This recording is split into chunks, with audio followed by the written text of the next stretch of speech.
Hello, I'm Taimur Nabili with a look at some of the stories we're covering here on Al Jazeera.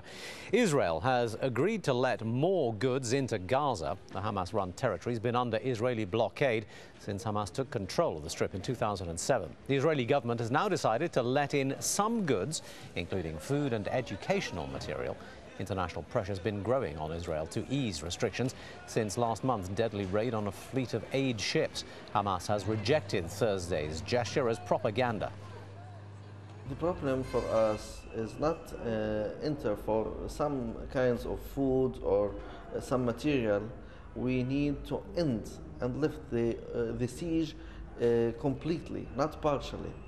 This is our problem. Our problem is from the international communities didn't respect the results of the elections. 5 Somalis have each been sentenced to 5 years in jail for hijacking a cargo ship in the Gulf of Aden. It's the first such piracy trial to be held in Europe. Al Jazeera spoke to one of the defense lawyers.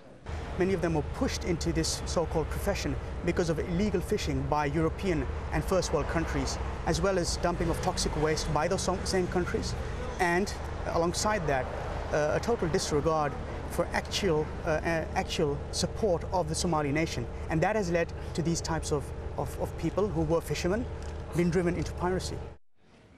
Afghanistan's mining minister says the country could be sitting on mineral wealth worth up to $3 trillion. That's 3 times the amount that was suggested by a recent US survey.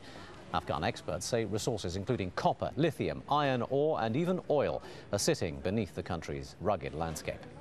Factories in Indonesia are benefiting from the rising labor costs in China. Orders have been flowing in from Europe and the Middle East.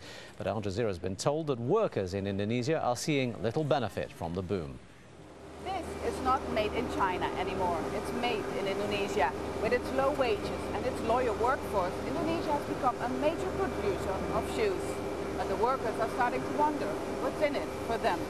Well, you can find much more detail on that story and many others at our website, aljazeera.net/English.